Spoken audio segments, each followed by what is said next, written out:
नमस्कार श्रोताओं। एड्स कैसे होता है, एचआईवी क्या है, ऐसे बहुत सारे सवाल हर एक व्यक्ति के मन में आते हैं। आज ऐसे ही सवालों को हम लेंगे और ऐसे ही सवालों के जवाब देने के लिए हमारे साथ हमारे स्टूडियो में मौजूद हैं doctor Shilpa Jain, medical officer BMC Sagar, और अनुपम बोहरे, वरिष्ठ परामर्शदाता बीएमसी सागर।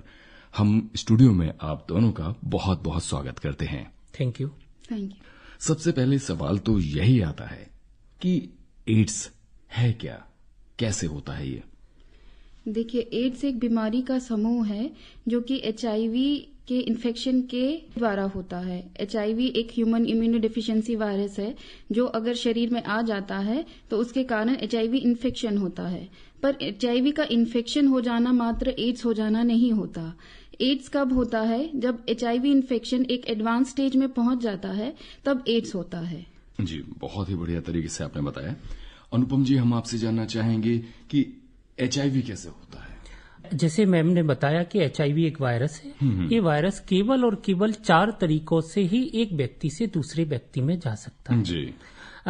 जिसके अंदर एचआईवी वायरस है, अगर उस व्यक्ति का रक्त या ब्लड किसी को चढ़ जाए, जी, जिस व्यक्ति को एचआईवी का वायरस है, हाँ, उसकी सुई निडिल किसी को लग जाए, किसी दूसरे को, जिस व्यक्ति के अंदर एचआईवी का वायरस है वो किसी के साथ असुरक्षित यौन संबंध बना ले, और अगर किसी गर्भवती मां के अंदर एचआईवी का वायरस है तो उसमें होने वाले बच्चे के अंदर यह वायरस जा सकता है। जाए ये जरूरी तो नहीं शायद? नहीं, देखिए, जरूरी नहीं है।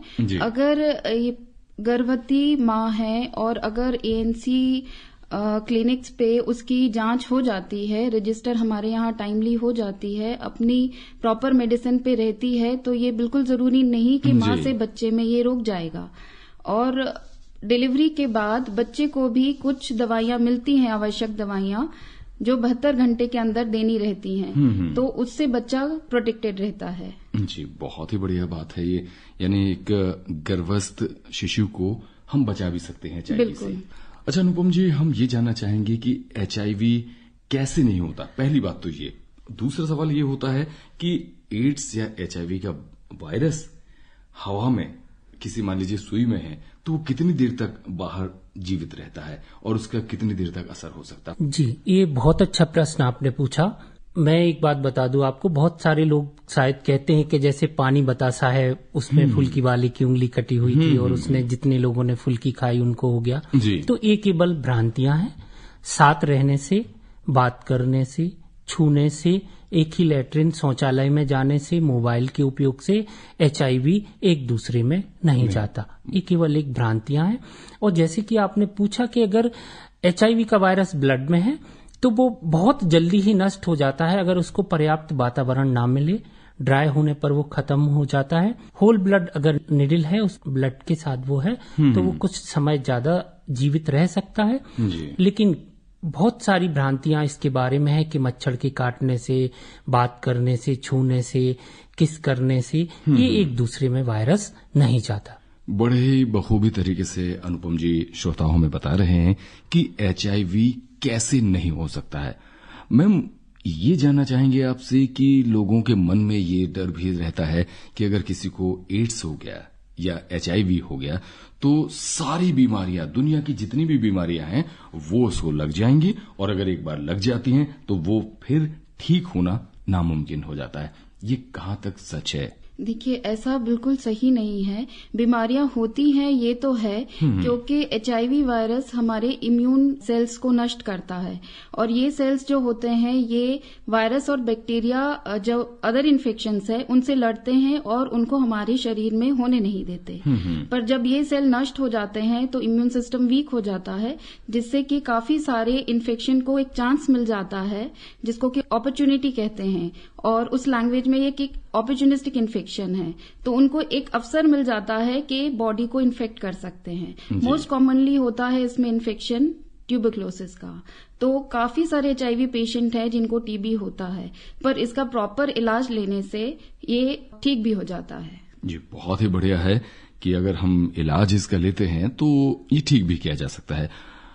अनुपम जी, हम ये भी, हमारे मन में ये सवाल आता है कि किसी व्यक्ति को एचआईवी है तो क्या कुछ ऐसे लक्षण होते हैं कि उसे देखकर या वो व्यक्ति खुद महसूस कर ले कि उसे एचआईवी जैसे कुछ बीमारी है? और अगर एचआईवी की उसे शंका होती है तो एचआईवी की जांच कहां पर कैसे की जा सकती है? ये बहुत अच्छा आपने प्रश्न पूछा। अगर हम एचआईवी के लक्षणों के बारे में बात करें तो सामान्यतः इसका पर्टिकुलर तो कोई लक्षण नहीं होता, लेकिन हाँ, अगर किसी को 1 महीने से ज्यादा बुखार, लगातार शरीर का वजन कम होना, मुंह में छाले होना, लगातार दस्त लगना, अगर ये लक्षण है तो उसे एचआईवी की जांच कराना चाहिए। लेकिन हो सकता है ये लक्षण किसी और चीज के कारण हो, वह पुष्टि एचआईवी के कारण है कि नहीं, इसकी पुष्टि उसके जांच के पश्चात ही होगी। जैसे आपने पूछा एचआईवी की जांच, एचआईवी की जांच सारे शारीरिक स्वास्थ्य केंद्रों में, जिला चिकित्सालयों में, मेडिकल केंद्रों में आईसीटीसी करके एक सेंटर खुला हुआ है, जहां पर पूरी गोपनीयता के साथ और निःशुल्क आपका परिणाम कुछ भी हो वो पूरी तरह से गोपनीय रखा जाता है और इसका कोई भी चार्ज नहीं होता। आपके जांच के पहले परामर्श आपको दिया जाता है और जांच के पश्चात आपको परामर्श दिया जाता है। डॉक्टर साहिबा, एक सवाल जो हमारे मन में आता है वो ये है कि एचआईवी एड्स अगर किसी व्यक्ति को है तो उसकी दवा कब तक चलेगी, पहली बात। और क्या ये दवाएं इतनी कारगर हैं कि वो व्यक्ति अपनी भरपूर जिंदगी अपने परिवार के साथ, अपनी खुशियों के साथ, अपने काम पर रहते हुए ये पूरी कर सकता है? जी देखिए, इसके बारे में मैं आपको बताऊं कि एचआईवी मेडिसिन काफी इफेक्टिव है, पर इस रोग का क्योर नहीं है। हम इसको ट्रीट कर सकते हैं, जैसे कि हम दवाई लेते हैं डायबिटीज की, हाइपरटेंशन की, कार्डियक की, थायराइड की, ये लाइफ लॉन्ग चलती है। तो उसी तरह एचआईवी की भी मेडिसिन लाइफ लॉन्ग चलती है, ये कभी बंद नहीं हो सकती। जी अच्छा डॉक्टर साहब, कोई वैक्सीन के ऊपर अगर काम चल रहा है, क्या प्रगति है, कुछ ऐसा बता पाएंगे आप? जी, वैक्सीन इसका अभी काम चल रहा है, क्योंकि ये वायरस जेनेटिक म्यूटेशन इसमें काफी होता है और काफी सारे इसके स्ट्रेन्स हैं, तो थोड़ा सा काफी मुश्किल है कि इसकी वैक्सीन अभी इतनी जल्दी बन पाए। जी अनुपम जी, अभी भी हमारे सामाजिक ढांचे को अगर हम देखें, हम अपने आसपास के माहौल को देखें, तो अगर कोई व्यक्ति एचआईवी का नाम ही ले लेता है, एड्स ही भी बोल देता है, तो आसपास के लोगों का ध्यान उस पर जाता है और अगर किसी तरह से व्यक्ति को वो बीमारी छू लेती है तो एक सामाजिक रूप से एक बहिष्कार जैसा उसके साथ होने लगता है। तो और कौन कौन सी वजह है कि लोग एचआईवी का टेस्ट कराने से डरते हैं? देखिए, सबसे पहले तो ये डर लगता है लोगों को कि हम टेस्ट कराएंगे, हमें ये पता ना चल जाए कि हमें एचआईवी है, क्योंकि अभी हम जिस तरह से जी रहे हैं, हमारा जीवन ठीक है, हमें एक नई मुसीबत क्यों मोल ले। कुछ लोग इस कारण से डरते हैं। कुछ लोगों के कारण ये भ्रांतियां होती है कि हम टेस्ट कराएंगे तो हमारा नाम सारी जगह चला जाएगा, हमें सारे लोगों को पता चल जाएगा, हमारा बहिष्कार होगा। इस कारण से भी लोग एचआईवी का टेस्ट कराने से डरते हैं। जबकि जैसे सारे खून की जांचें होती हैं, उसी तरह की यह भी एक जांच है जी। और अगर जांच में पुष्टि भी होती है तो अब इतनी कारगर, जैसे आपको मैडम ने बताया, इतनी कारगर दवाएं हैं कि आदमी अपनी प्राकृतिक आयु पूरी तरह से जी सकता है। बहुत ही बढ़िया। आपने जैसा कि जिक्र किया था पहले इस बातचीत में कि एड्स या एचआईवी पीड़ित अगर व्यक्ति है तो उसके साथ सबसे पहले एक बीमारी आती है, टीबी, ऐसे ही दस्तों का लगना। तो आखिर क्या वजह है कि टीबी इतनी जल्दी, इतनी ज्यादा तरीके से इन मरीजों के साथ जुड़ जाती है? देखिए, क्योंकि इम्यूनिटी वीक होती है, तो वीक इम्यूनिटी में सबसे ज्यादा ट्यूबरक्लोसिस है, क्योंकि ये हवा में इसका वायरस रहता है। और काफी सारे पेशेंट जैसे कि हमारे पास एचआईवी पॉजिटिव हैं, लेकिन वो ट्यूबरक्लोसिस उनको नहीं है, और हमारे यहाँ जो ढेर सारे मरीज हैं वो काफी पॉजिटिव भी हैं ट्यूबरक्लोसिस, और जो नहीं भी हैं उनके कांटेक्ट में आते हैं, एक ही माहौल में, एक ही एयर में वो ब्रीथ करते हैं, तो वो बैक्टीरिया उनके अंदर बहुत जल्दी इन्फेक्ट कर लेता है। तो बहुत चांसेस हैं कि ये एचआईवी पॉजिटिव पेशेंट को ट्यूबरक्लोसिस हो जाता है। अच्छा, तो फिर इलाज किस चीज का चलता है, थोड़ा सा हमें ये भी बताएं। इलाज दोनों का ही चलता है। एचआईवी की दवाई के साथ साथ हम टीबी की दवाइयां भी ले सकते हैं। मिनिमम इसका 6 महीने का ट्रीटमेंट होता है ट्यूबरक्लोसिस का, पर ये एक्सटेंड भी हो जाता है, क्योंकि एचआईवी पेशेंट में थोड़ा इम्यून प्रॉब्लम रहता है, तो मिनिमम 6 मंथ प्लस एक्सटेंड भी कर सकते हैं। जी। अनुपम जी, एक और सवाल आता है कि अगर पति या पत्नी किसी दो में से किसी एक व्यक्ति को एड्स या HIV है, उनके साथ उसका परिवार भी है, बच्चे भी हैं, तो क्या पति पत्नी एक मरीज के रूप में अपने जीवन साथी के साथ रह सकते हैं? अगर वो शारीरिक संबंध सुरक्षित बनाना चाहें तो क्या ये संभव है? जी, ये बहुत अच्छा प्रश्न है आपका। अगर पति पत्नी में से किसी एक को HIV है तो अब जो हमारे यहाँ दवाइयां आ रही हैं उनका अगर वो नियमित सेवन करते हैं, दवाइयां नियमित लेते हैं, तो वो अपना वैवाहिक जीवन भी आगे व्यतीत कर सकते हैं जी। अगर उनको बच्चा प्लान करना है वो बच्चे को भी प्लान कर सकते हैं। उनको नियमित दवा लेनी होगी।